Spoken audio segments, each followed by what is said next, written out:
Hi, everyone, and thanks for inviting me to talk to you. I'm a cognitive neuroscientist that studies episodic memory, and specifically the neural basis of age-related episodic memory decline.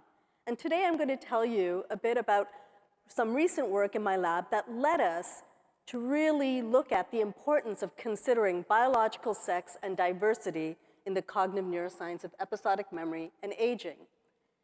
So I first want to start by saying I have no conflicts of interest, and I also want to acknowledge the hard work of my trainees, staff, and collaborators that contributed to the research I'm going to talk to you about today. And I also want to thank my funding agencies. So to begin with, here's a classic figure from a paper published in 2009 by Denise Park and Patty Ruda-Lawrence, where they succinctly summarize age-related cognitive decline patterns across several domains. And what you see in this figure is that with advanced age, you see declines often in many tasks of speed of processing, working memory, and long-term memory. But it's not all bad news. We see actually an increase in world knowledge and semantic memory as we age.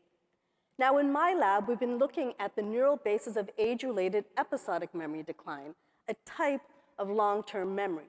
And the reason we've been studying episodic memory decline is that episodic memory deficits is one of the hallmarks of aging, and many older adults that come to clinics will complain about episodic memory deficits. Episodic memory deficits is also an early and persistent sign of Alzheimer's disease, which is the most prevalent form of dementia worldwide.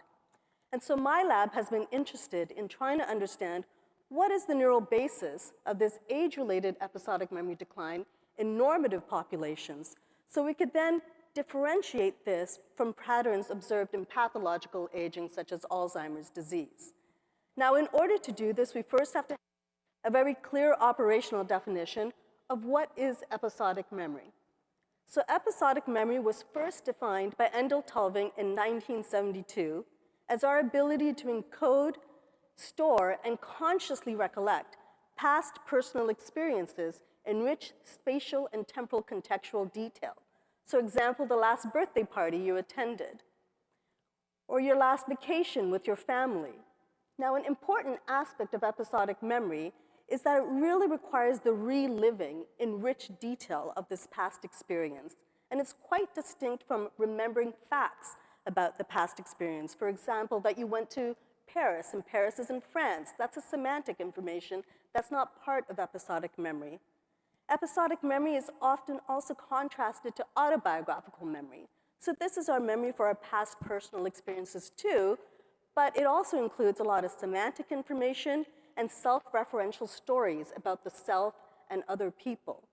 So whereas autobiographical memory is often from a subjective perspective, episodic memory and tasks that tap into episodic memory are often from the objective experience. And they can be pretty boring. So an episodic memory, for example, is where did you park your car this morning? So tasks of episodic memory are often quite mundane, and they actually tap into these more objective types of memories. So the what, where, how, and when of your previous experiences. So tell from all these examples of episodic memory that episodic memory is really a higher order cognitive function, and it relies on several types of abilities, including perceptual, motor, cognitive control, or executive function, in addition to basic mnemonic processing. So it's not surprising that previous work in neuropsychology and cognitive neuroscience of episodic memory has identified brain networks associated with episodic memory across many multiple regions. We've actually known for quite a while that episodic memory relies on the structural and functional integrity of several brain regions. So on the left-hand side, you'll see a study done 23 years ago by Lars Nyberg and colleagues using O15 PET, in which they had young adults encode and then retrieve pictures and words. Now, the important manipulation in this study was that at retrieval, the number of old or previously encoded stimuli varied. So you had a low retrieval condition where you had 0 old words, and it's actually all new words. A medium retrieval condition in which there was 50% old and 50% new, and a high retrieval condition in which 100% of the words were previously encoded. And then they used a multivariate partial least squares analysis to look at patterns of brain activation that differentiated encoding and retrieval. And what you'll see on this figure is that blue regions were more active during encoding, and these included the medial temporal lobe regions and perceptual systems. However, what's interesting is that at retrieval, regardless of how many old stimuli there was a consistent network, including the prefrontal and parietal cortices, that seemed to be engaged and reflect being in a retrieval mode. Now, more recently, with advances in neuroimaging technologies, we often use event-related fMRI to look at brain activation pattern during the successful recollection of past experiences. So with event-related fMRI, you could actually see what areas of the brain are engaged when you successfully encode and retrieve versus failures in encoding and retrieval. So on the right-hand side, you see a meta-analysis from Rugg and Wilberg in which they looked at studies that looked at recollection, successful recollection. And you'll notice that the brain networks engaged are quite different here. So what they found was there's midline cortical regions, often referred to as a default mode network, that is more engaged during the successful recollection of past events in addition to the medial temporal lobe. So in sum, in young adults, you engage all these systems. You engage your frontal parietal systems to kind of set the stage and engage you in retrieval mode. And then you also engage these default mode and medial cortical regions to successfully retrieve and encode stimuli. So it's not surprising that for those of us that are interested in age-related episodic memory decline and understanding the basis of this, that we would ask questions like, how does age-related decline in episodic memory relate to the altered structural integrity, activity, and functional connectivity between these brains, the medial temporal lobe, the default mode, and the frontal parietal cortices? Now, before we do this, we need to keep in mind that aging does not affect all forms of episodic memory equivalently. So this is a study that my lab did back in 2010, in which we had young and older adults come in and perform 3 different types of episodic memory tasks for face stimuli. So one was an item recognition task. So they were asked to encode a series of faces, and then they were shown an old and new face and asked which of these 2 faces was old or new. One was a spatial context memory task. They saw a series of faces and were asked to memorize whether the face was on the left or the right hand of the screen. And at retrieval, they saw 2 old faces and were asked which of these 2 faces was originally on the left or right-hand side. And then they did a temporal context memory task in which they saw a series of faces and were asked to memorize the temporal order of stimuli. And what you'll note is that when it came to item recognition, young and older adults performed equivalently. So older adults really didn't have a difficulty in remembering information they had previously seen. However, they did find it challenging to recollect the spatial and temporal contextual details. So this told my lab and myself that aging is particularly sensitive to deficits in context memory, so the ability to remember spatial and temporal details. So with this in mind, my former student, Alizia Kudovic, my lab and I conducted the Montreal Adult Lifespan Study. In this study, we had 128 adults between the ages of 19 and 79 come into our lab to do the same spatial and temporal context memory while undergoing event-related fMRI. So again, they were asked to encode faces on the left or the right hand of the screen, and after a break, when it was a spatial task, they saw 2 old faces. Which of these 2 faces was originally on the left or the right? If it was a temporal task, which of these 2 faces was seen most or least recently? And you could see from the behavioral data that you see the typical age-related decline in episodic memory. Now, what you'll note is when you look at the midlife range that you actually see quite a lot of variability. And we actually saw in post-hoc analysis that you see declines in this type of context memory at midlife, and then it worsens with age. So we then used the event-related fMRI data to understand what is the neural basis of this decline. And we applied multivariate partial least squares analysis, which identifies patterns of whole brain activation that correlated with either age or performance. And using this method, we identified first a pattern of brain activation that really heightened this age-performance trade-off. So I'm just going to orient you to this slide. So areas in red, which included the medial temporal cortices, occipital and superior temporal and angular gyrus, increased activity as a function of age. but that was related to poorer performance on these tasks. And areas of activation in blue, which was the default mode regions, increased activity if you performed well on this task, but older adults did not engage these regions as well. We also identified another pattern. I want to really emphasize this pattern because it relates to what we saw in our sex differences analysis. So in addition to that age performance trade-off, we also saw that with advanced age, older adults increased activation in a large set of regions, including frontal parietal cortex and encoding. However, when you looked at the accuracy related to this increase in age-related activation and encoding, it did not benefit subsequent memory. So it did not seem to be compensatory in nature. So generally, this would be the end of the story, right?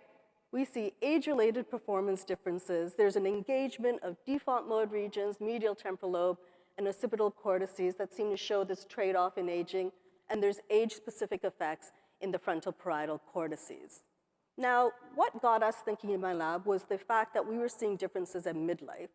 And what happens at midlife? Menopause. So we thought, wait a second, are there sex differences in this pattern that we're seeing? And we noticed that in the field of cognitive neuroscience of aging and memory, there has been this huge assumption throughout the years that the neural correlates of age-related memory decline are the same in females and males. Now, why have we made this assumption? Well, it's because behaviorally, when you look at the data, you don't actually see any age by sex interaction. So why would you look further to see if there's a neural difference? Well, it's important to note that even in the presence of comparable task performance in females and males, we need to know whether the underlying neural mechanisms of age-related episodic memory decline are the same and whether the neural correlates of compensation are the same. Why do we need to know this? Well, there's a lot of evidence of sex differences in the prevalence of various neurodegenerative diseases, particularly in Alzheimer's disease, where episodic memory is one of the earliest and most prevalent signs of Alzheimer's disease. 2/3 of Alzheimer's patients are females. So why aren't we looking at sex differences in this field? Well, one thing is that perhaps we haven't collected the data, but often our samples are actually more female than male in these aging literature. So one thing we decided to do in my lab is maybe we should revisit our older data sets and disaggregate our data by sex and see, are there sex differences in the underlying neural mechanisms of age-related episodic memory decline? So my former student, Savanya Subramaniapillai, and I did this. We revisited the Montreal Adult Lifespan Study, and we looked at the neural correlates of age-related episodic memory decline in females. We used the exact same methodology, multivariate partial least squares, but we now did a between-group experiment where we looked at differences in females and males. And what we found was another pattern that looked very much like this pattern that we first saw when we did not disaggregate our pattern by sex. We saw only that pattern of age-related increase in encoding-related activation frontoparietal cortex in females.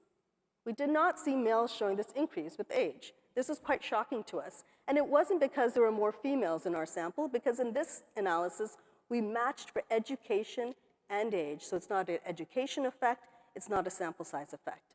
It was a sex difference in the neural correlates of age-related episodic memory decline at encoding. And what's interesting about this is when we disaggregated by sex, we saw that in females, it actually benefited their subsequent memory. So there was some evidence for compensation in females in this frontal parietal network. So this really challenged our first assumption, and we conclude that perhaps the neural basis of episodic memory decline differs in males and females, and this has really important clinical implications for studies in dementia. Now, another assumption in my research and in many others in the field is that the neural correlates of age-related memory decline are the same across races, cultures, ethnicities, and individuals from different socioeconomic backgrounds. Now, we need to challenge this assumption as well in the field because we know from the CHAP study in the USA that the prevalence of dementia is quite different across different ethnicities and races. So 19% of Black and 14% of Hispanic individuals aged 65 and older are diagnosed with dementia, but only 10% of whites are. So there's something going on that's leading to this racial and ethnic disparity in health outcomes. In Canada, we don't even know what's going on because we've not really collected the data on ethnicity and race and prevalence of these diseases. And it's something that we need to do in Canada. And so you would think, based on this difference in prevalence rate, that historically people have been looking at this in the cognitive neuroscience of aging. But this is not the case. So in a review article by Dotson and Duarte that was published in 2020, they reviewed 208 cognitive neuroscience papers to look at which ones were actually looking at race, ethnicity, and socioeconomic status.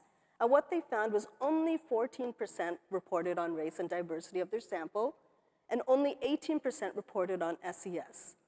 And we know from studies by Lisa Barnes et al. That there is a paucity of recruitment of diverse individuals into clinical trials in the Alzheimer's field. So there really is need for more work in this area. So in my lab, we said, well, maybe we should look at this again in the lifespan study. Nope, we did not have the representation for this. So this is an issue that we see in a lot of studies. Recruitment. Who is in our sample? Who are we representing in our research? We're definitely not representing the diversity of our populations. And so what can we do about this? One thing we are doing in my lab, and I hope others in the field will start to do, is reduce barriers for engagement in science. And to do this, we really need to develop meaningful relationships and conduct more inclusive and representative research. So in a review paper by Clark et al., they looked at clinical trial practices. And one thing they noted was trust was a major barrier for inclusion of more representative samples. So how do we build trust and build meaningful relationships? One thing we need to keep in mind is that we can't just try and recruit from diverse communities. We need to build relationships. We need to enter the communities with humility and respect for their traditions and views. We need to learn and understand how they think of the question we're asking. And we want to know how are they approaching these types of research questions within their community. And we want to engage them as active participants in designing our research and in engaging in our research. It's important to show respect, to listen to these communities, and then to maintain these relationships. You have to build the relationships, but you also need to maintain them and inform them about their research findings so they feel like partners in the research that you're doing and therefore can trust the research that is ongoing. And one thing I've found that's really helpful in this is really increasing the diversity of who is doing the research. When research partners see themselves in the research team, they're more likely to trust the researcher and the research that's ongoing and participate in that research. So that's a really big step that our field needs to take. Another issue that we face in my lab and in many others is the type of stimulus we're using in the neuropsychological assessments we're doing. There is a known Western bias in the neuropsychological testing materials and the cutoffs used. How are we addressing this?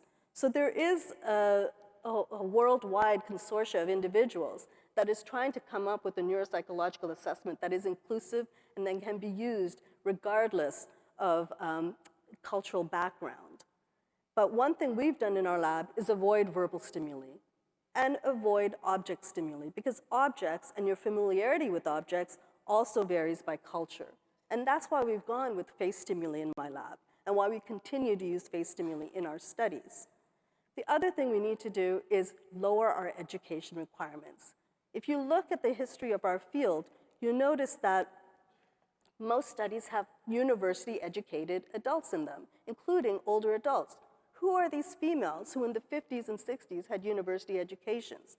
They're definitely not representative of most females of that era.